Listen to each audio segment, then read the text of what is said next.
Hi there, it's Mr. Gamache again. We're going to be talking about absolute value equations today. So, in order to know how to solve these, you got to understand absolute value.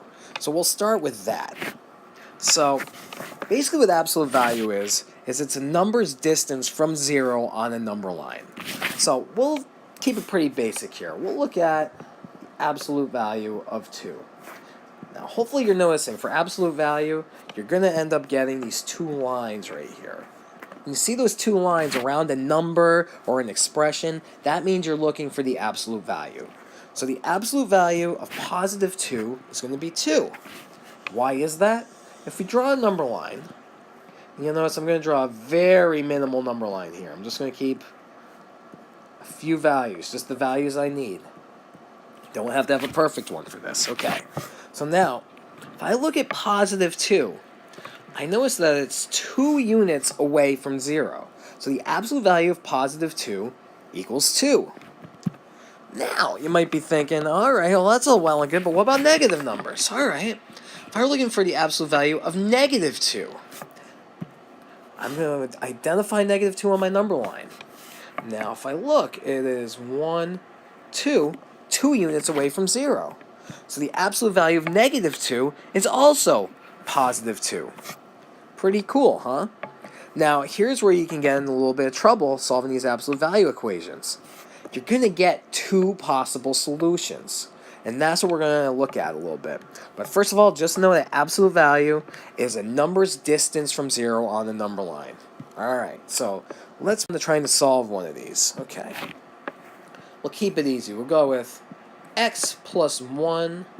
Well, the absolute value of x plus 1 equals 2. Alright, let's go about solving this. Now, earlier we just took a look at this. Whatever's on the inside here, these absolute value signs, right? We know that its absolute value has to equal 2. Now, earlier we figured out that the absolute value of positive 2 equaled 2. We also figured out that the absolute value of negative 2 equaled 2. So that means that x plus 1 right here can have two possible answers.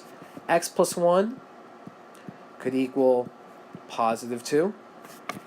It could also equal negative 2. So now my goal is I want to figure out the values that make x work. So the good news is I have two equations I have to solve, but I can do the same thing to each of them because it's got the same stuff going on. Now since I'm adding 1 in each equation, I'm going to use the inverse property here. I'm going to use minus 1 to get rid of that addition. Now remember, you want to do it to both sides of an equation. And, okay, cool. We're working now. So that leaves me with just x over here. And now 2 minus 1 gives me positive 1.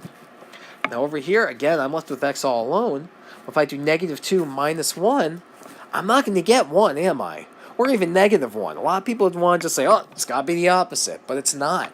Negative 2 minus 1 will give me an answer of negative 3. Now, here's what you should do for the most part whenever you're solving these. If you have the time, check your work. You want to make sure that this value for x is going to work. So down here, I'm going to substitute these values. I'm going to take this 1, I'm going to substitute it for the x up here. I'm going to do 1 plus 1 equals 2. Alright. So 1 plus 1, I know that equals 2. And hey, the absolute value of 2 does equal 2. I figured that out up here. So good, that works. Now I'm also going to plug in this negative 3 for x. So I'm going to do negative 3 plus 1 equals 2. Alright, so I got to solve negative 3 plus 1. Solve that out. Now, even though it's negative 2, I learned up here the absolute value of negative 2 will give me positive 2. So guess what? This works as well. So that gives me two solutions for x. So now to express those two solutions for x, I'm going to write it as a set. Now to do that, you put these brackets here. And on the inside, or braces rather, excuse me, I'm using braces here. I'm going to plug in 1. I'm going to plug in negative 3. And that's my solution for this. So that's how you go about solving absolute value equations. Now, you might be thinking, alright, the homework I have here, or the examples I'm doing, are a lot harder than just x plus 1. So let's try one that's a little bit more multi-step. Alright, so let's do absolute value of... Ooh, we'll go with a negative coefficient. We'll make it interesting. Negative 4x minus 8. Alright, so the absolute value of negative 4x minus 8, we say will equal 24. Alright. So I know that the absolute value of whatever's on the inside here has to equal positive 24. So I know that the absolute value of positive 24 equals 24. I also know that the absolute value of negative 24 is going to give me 24. Well, that looked awful, but hey, Pobe's perfect. All right. So that means I'm going to have two possible solutions here. So I'm going to set it up so I'm solving two equations. Negative 4x minus 8 could equal positive 24. And over here I could do negative 4x minus 8 equals negative 24. Alright, so now my goal is I want to get that x alone. Now this is just basic solving of two-step equations. I want to get rid of my subtraction first. So in order to do that, I'll do this in green. What the heck? I'm going to add positive 8. And that's going to undo my subtraction. Now one thing you want to remember, do it to both sides of the equation. You want to keep things balanced. Alright, so, it's going to bother me. I'm going to get rid of that little stray mark there. Okay. This is going to be negative 4x. Now 24 plus 8 gives me 32. Now I do the same thing here, negative 4x. Negative 24 plus 8 gives me negative 16. Alright, so I'm going to divide each side by negative 4, undo this multiplication I got going on. Do the same thing over here. The stylus is going to let me, okay, thank you. Over here I get x equals negative 8. Over here I get x equals positive 4. So I get two possible answers. Now, what should I do to make sure I have the right answer here? I'm going to check it. So I'm going to substitute these values. I'm going to take that negative 4, and right here where the x is, I'm going to plug in my negative 8. So I'm going to do negative 4 times negative 8 minus 8. So the absolute value of negative 4 times negative 8 minus 8 should give me 24. Now I'm going to do my multiplication first. Negative 4 times negative 8 gives me positive 32. So positive 32 minus 8 does give me positive 24. I like this. This is good. Just like I had up here. So that means that works. Now I'm going to take this positive 4, and I'm going to substitute it for x again up here. I'm going to plug it in. So negative 4 times positive 4 minus 8 equals 24. Now negative 4 times positive 4 is going to give me negative 16. Now negative 16 minus 8 is going to give me negative 24. You might be thinking, wait a second, I thought it was supposed to equal positive 24. But if you look up here, the absolute value of negative 24 does give you positive 24. So guess what? These solutions work. So now I'm going to use these braces. I'm going to plug in my numbers now. I'm going to use negative 8, which is one solution, and positive 4, which is the next solution. And I've just solved another absolute value equation. Looks good, right? You might be thinking, all right, this is somewhat close to what I have for homework, but mine's a little bit more detailed than this. Let me show you how you can deal with stuff that's going on outside the absolute value sign. So I'm going to give you a problem that has some other stuff going on here. You know what? We're going to just jump right to the deep end. What the heck, right? We're going to... And I'll go with I want to go with a darker green. Can I do that? There we go. I'll go with purple. What the heck, right? All right, cool. So now I'm going to go up here. I'm going to put, let's see.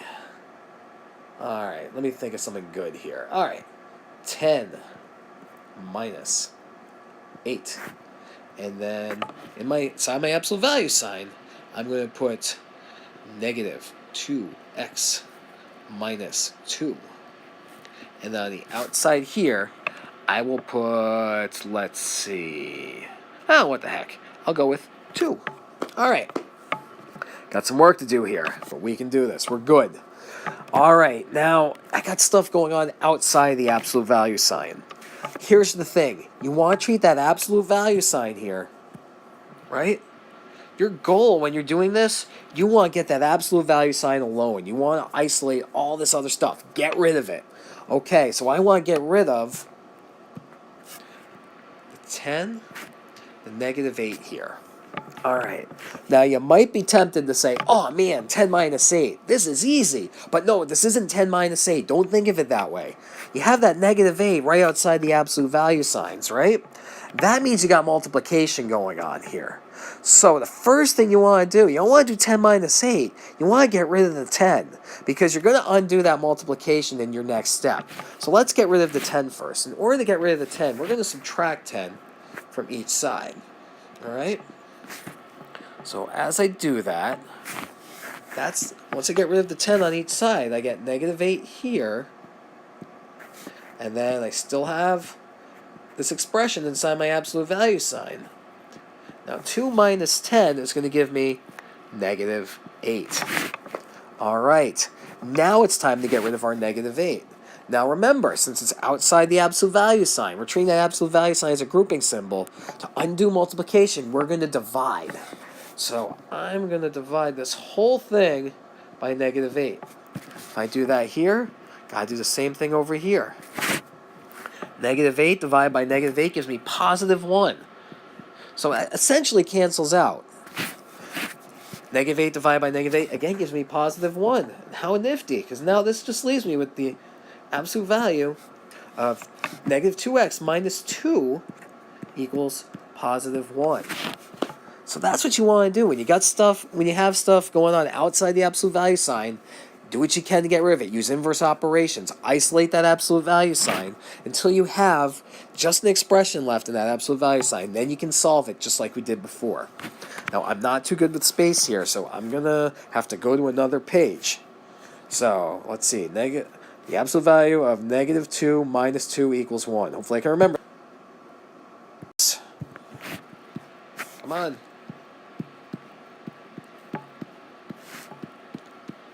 Awesome. Let me double check. Oh, I'm good. All right, great. So now I would just solve this like I did before. All right, so I know whatever's going on the inside here, right? I know it's going to have to equal either positive 1 or negative 1. So I got to set up 2 equations again here. Negative 2x minus 2 equals positive 1. Or negative 2x minus 2 equals negative 1. All right, so now I just go about solving these. Add 2 to everything, right? Undo that subtraction first. And I get negative 2x equals 3. And then over here, I get negative 2x equals 1, okay? So now I'm going to divide each side by negative 2. Divide each side by negative 2. And I've got my answer here. I've got an answer of, let's see, double checking I did everything right. It's always good to do that. Cool. So here I get negative 3 over 2. I could write as negative 1.5, but I'll leave this an improper fraction. What the heck, right? And then over here, I would get negative 1/2. All right, we do like to check this stuff. So what I'm going to do is I'm going to go to the next page and do this because I'm running out of space. I got to work on my space issues here, but another time, another place. All right. So again, I'm going to rewrite my equation. Negative 2x minus 2 equals positive 1. And I remembered before that x could equal negative 3 over 2, or x could equal negative 1/2. So now I just have to plug in my values and see what happens. All right.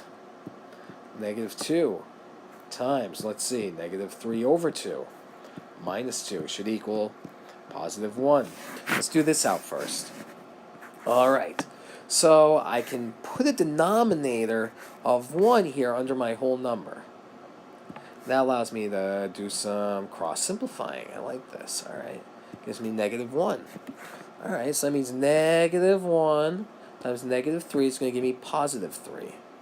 So, okay, I get positive 3 minus 2 equals 1. Positive 3 minus 2 gives me 1. Hey, what do you know? The absolute value of 1 does equal 1. So this works. Awesome. Now time to plug it in on the other side here. So, again, I'm going to take this value, I'm going to plug it in for x. Negative 2 times negative 1/2 minus 2 should equal positive 1. Let's see how this works. All right, I'm going to do some cross-simplifying again by making a denominator 1 here, okay? Boom, boom. Gives me negative 1 here. Negative 1 times negative 1 gives me positive 1. So I get positive 1 minus 2 equals 1. Now positive 1 minus 2, that gives me negative 1. But hey, I know that the absolute value of negative 1 does give me positive 1. So guess what? That works as well. So I'm going to take these two solutions, I'm going to use my braces and plug them in.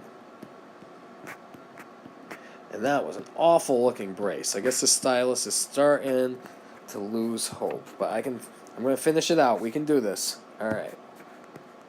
Cool. All right, so now I have my solution. So, remember, absolute value equations, when you're solving them, they have two possible solutions. And before you go about solving them, isolate that absolute value sign. Get rid of any operations going on the outside, whether it's addition, subtraction, multiplication, division. Use inverse operations and get rid of them. If you can do all this stuff, you'll be in great shape, and you should rock at these types of problems. Awesome.